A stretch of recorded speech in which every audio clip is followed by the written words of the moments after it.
சென்னை பெசன்ட் நகர் திருத்தலத்தின் 54வது ஆண்டுத் திருவிழா ஆகஸ்ட் மாதம் 29ஆம் தேதி முதல் செப்டம்பர் மாதம் 8ஆம் தேதி வரை 11 நாட்கள் கோலாகலமாக நடைபெறவுள்ளது.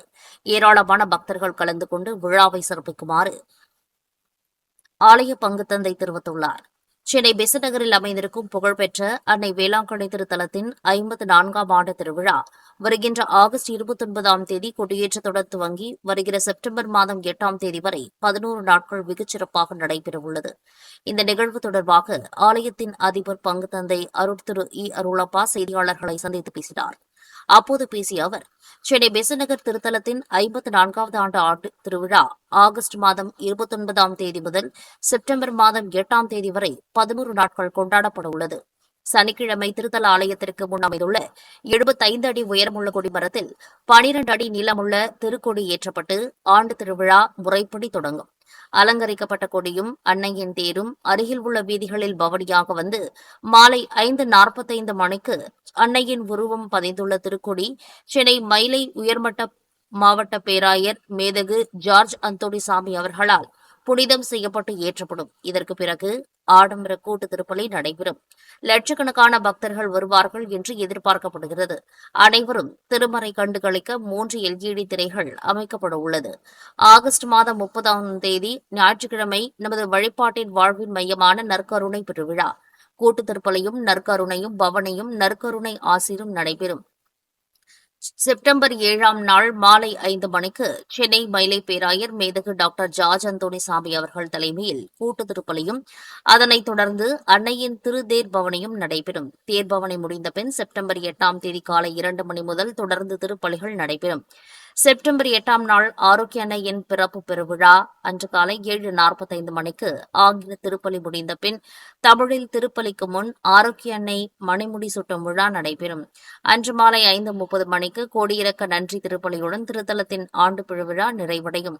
ஒவ்வொரு ஆண்டும் ஏதோ ஒரு கருத்துடைய தலைப்பில் நடைபெறும். அதேபோல் இந்த ஆண்டு அமைதி அல்லது சமாதானம் எனும் மையக்கருத்தில் கொண்டாடப்படுகிறது. ஆண்டுதோறும் லட்சக்கணக்கான பக்தர்கள் பங்கேற்கும் மிகப்பெரிய நிகழ்வாகவும் பக்தர்களின் பாதுகாப்பு மற்றும் வசதிக்காக காவல்துறையும் சென்னை மாநகராட்சியும் திருத்தல நிர்வாகமும் இணைந்து விரிவான ஏற்பாடுகள் செய்யப்பட்டுள்ளன. பக்தர்கள் அதிகம் கூடும் இடங்களில் திருத்தலம் சார்பில் தற்காலிக மொபைல் கழிப்பறைகள் மற்றும் குடிநீர் விநியோக மையங்கள் அமைக்கப்படுகின்றன.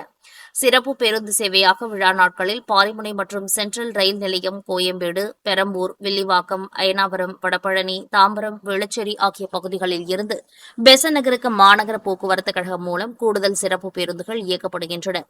பீச் பகுதிகளில் முதலுதவி மையங்கள், ஆம்புலன்ஸ் வாகனங்கள் மற்றும் மருத்துவ குழுவினர் 24 மணி நேரமும் தயார் நிலையில் இருப்பார்கள். புனித தாமஸ் மருத்துவமனை மற்றும் பெருநகர் சென்னை மாநகராட்சி சார்பில் மருத்துவ உதவிகள் தரப்படுகின்றன. திருவிழா நடைபெறும் நாட்களில் நாள்தோறும் சேகரிக்கும் குப்பைகளை உடனடியாக அப்புறப்படுத்த மாநகராட்சி சார்பில் கூடுதல் தூய்மை பணியாளர்கள் நியமிக்கப்படுகின்றனர். ஆயிரக்கணக்கான காவல்துறையினர் மற்றும் கண்காணிப்பு பணியில் ஊர்காவல் படையினர் தொடர்ந்து ஈடுபடுத்தப்படுகின்றனர். சிசிடிவி மற்றும் கட்டுப்பாட்டு அறை, அசம்பாவிதங்களை தவிர்க்க ஆலயத்தை சுற்றியுள்ள பகுதிகள், கடற்கரை சாலைகளில் கண்காணிப்பு கோபுரங்கள் அமைக்கப்பட்டு தற்காலிக கட்டுப்பாட்டு அறை மூலம் கண்காணிக்கப்படுகிறது. கடற்கரை அருகில் அமைந்துள்ளதால் பக்தர்கள் கடலில் இறங்குவதை தவிர்க்க கூடுதல் தடுப்புகள் அமைக்கப்பட்டு கடலோர பாதுகாப்பு குழுவினரும் தீயணைப்பு வீரர்களும் மீட்பு படகுகளுடன் பணியில் அமர்த்தப்படுகின்றனர். கூட்ட நெரிசலில் குழந்தைகள் தவறாமல் இருக்க காவல்துறை சார்பில் தகவல் அட்டைகள், கண்காணிப்பு அமைப்புகள் பயன்படுத்தப்படுகின்றன. முக்கிய நாட்களில் பெசன்ட் நகர் அவென்யூ மற்றும் கடற்கரை சாலையில் போக்குவரத்து மாற்றங்கள் செய்யப்படும். பக்தர்களின் வாகனங்களை வாகன நிறுத்துமிடங்கள் நிறுத்துவதற்கான தனியாக தற்காலிகமாக ஒதுக்கப்படுகின்றன. அனைத்து ஊடக நண்பர்களையும் அன்போடு அன்னை வேளாங்கண்ணி திருத்தலத்திற்கு அழைக்கின்றோம். இந்த ஆண்டு 11 நாட்கள் அன்னை வேளாங்கண்ணி திருவிழா நடைபெறுகிறது. ஆகஸ்ட் மாதம் 29ஆம் தேதி முதல் செப்டம்பர் மாதம் 8ஆம் தேதி வரையிலும் இது நடைபெறுகிறது. ஆகஸ்ட் மாதம் 29ஆம் தேதி 4:30 மணிக்கு கொடி பவனியானது தொடங்கும். பிறகு 5:45 மணிக்கு சென்னை மயிலை உயர் மறைமாவட்ட பேராயர் மேதகு டாக்டர் ஜார்ஜ் அந்தோணிசாமி அவர்களால் கொடியேற்றப்படும். அதற்கு பிறகு திருப்பலி நடைபெறும்.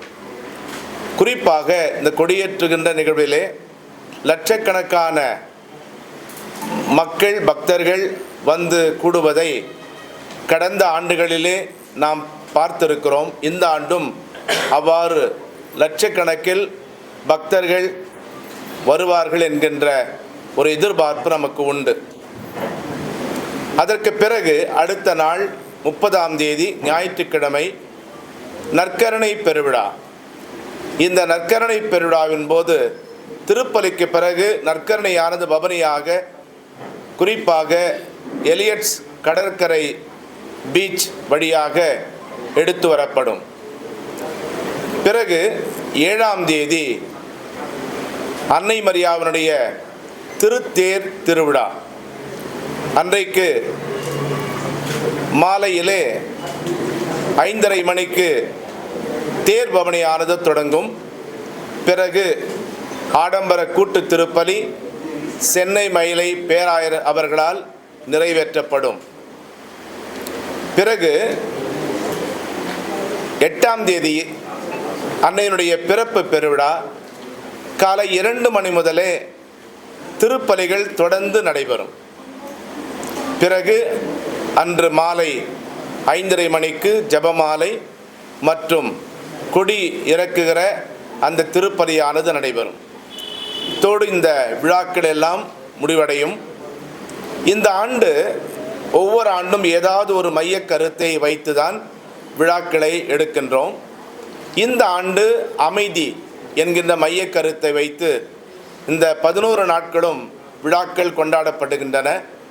அதற்கேற்றாற் போலவே அந்த தலைப்புகளிலே அமைதி அல்லது சமாதானம் என்கின்ற தலைப்பிலே வருகின்றவர்கள் அதை பற்றி பேசுவார்கள், மறையுரை ஆற்றுவார்கள்.